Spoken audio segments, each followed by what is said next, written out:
You guys are up late? Was there any doubt that the game would be played in your mind?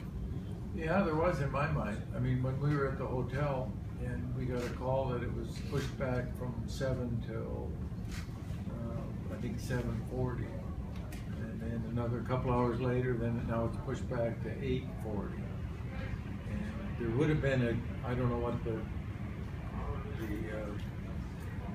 time would have been where they would have said, well, we can't play the game.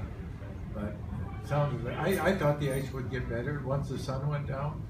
You know, it's amazing. You're at the mercy, even though you've got compressors going and you've got, now they had some problem with the compressor too.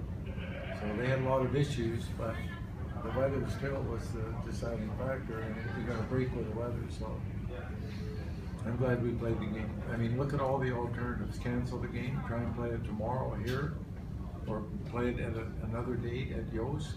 You know, it was our home game and so on. But I'm glad we got it done. Could you keep your team focused during those delays, making sure they're mentally prepared? Yeah, that's good for them. I mean, they were all in their own rooms with the roommate.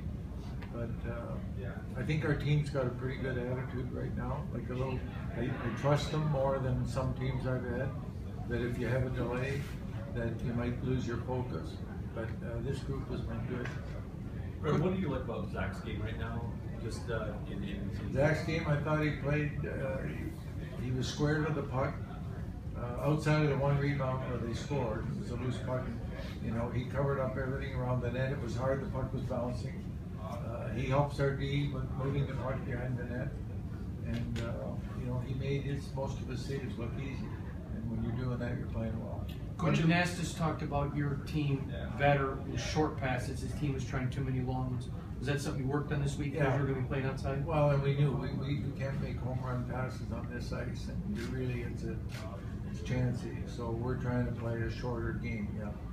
How much better was your forecheck tonight than you think it was? A little better, yeah. I thought our forecheck was better. I thought our D zone was better. Our neutral zone was better, and I thought our second effort was better. Like we had more second effort, more physicality, and we were more invested in the game than we were last week. And I'm not taking anything away from State because they played well last week, and there were parts of the game tonight that they were on the verge of turning the tables.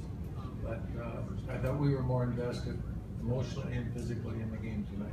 Coach, last year you guys kind of struggled to get production from your defense offensively.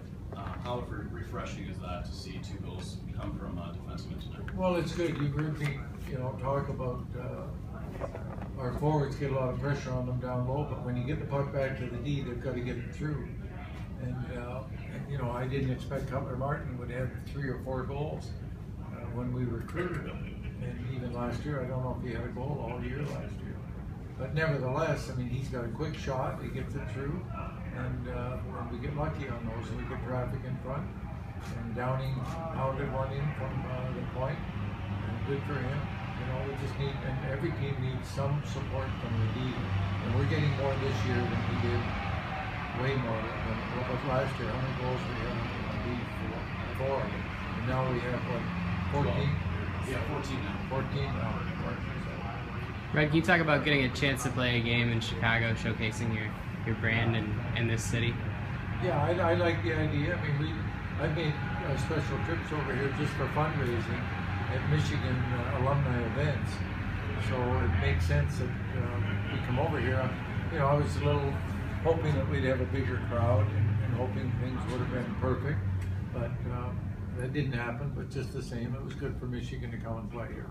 How big is it now with the Big Ten for both the Michigan programs and those other 2 programs that played here previously to come into Chicago and kind of forge your identity? Well, I think it's huge for us, and we've had some good players from Chicago before we went in the Big Ten, but and hopefully we're going to get more. So I think it's important that we were playing this market for recruiting purposes too. Coach, on outdoor games specifically, when you look at the crowds that they've drawn the last couple, would you like to see them saved for more special occasions? Maybe are crowds getting used to them? Well, that's a good question. I think when the crowds quit coming, then obviously it won't make any sense. But you talk to the players, they love it, and the coaches like it. And I mean, I think that's my 7th game, and these are major games. But and everyone has a special something to it. And you know, I can't tell you exactly what this one was, but it was a huge venue, and it was a long wait, and they had ice problems, and we had to persevere and so on, be ready to play. It was well managed, well handled by all the people that were responsible. Good for Coyote to be a major sponsor in this, and I don't know if there's a Michigan connection there, but I think there is. And so that was great. I mean, a lot of good things that happened that I don't even know about. But I'm glad we came, and I hope they continue it at some point. You can't do it every year, obviously. Coach, do you think like a marquee game like this over rivals is a good momentum builder to finish the season off and hit that home stretch?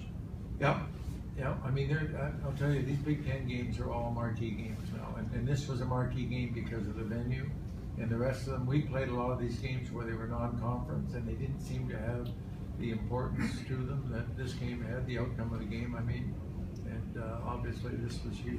So. You mentioned every game being a marquee game.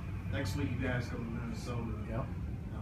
Where do you guys are going to be at in terms of the preparation for that game? You know, Penn State's still bringing you up next. Yeah, yeah. We're not worried about any other team except us. We had a good series against Minnesota. They'll be a couple of weeks ago. They'll be better now, but I like the direction our team's going, and we're going to be better too. So, and this will be a challenge for us to go up there and play. Ross, we talked about the decision to go with Nagelford.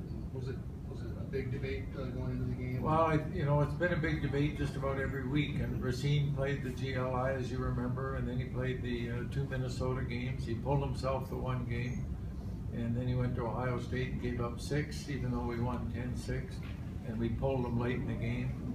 And I think Racine can play, just losing his focus or getting confident, whatever.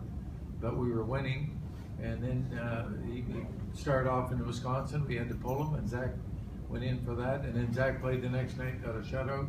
So his last 3 games are a shutout, a 6-0 shutout in Wisconsin, a 2-1 loss at Joe Louis, and then a 4-1 victory here. It's pretty good in the goals against side because we were giving up 4 goals against. So I like both of them. Right now, Zach's in a good spot. Thanks, guys. Thank you.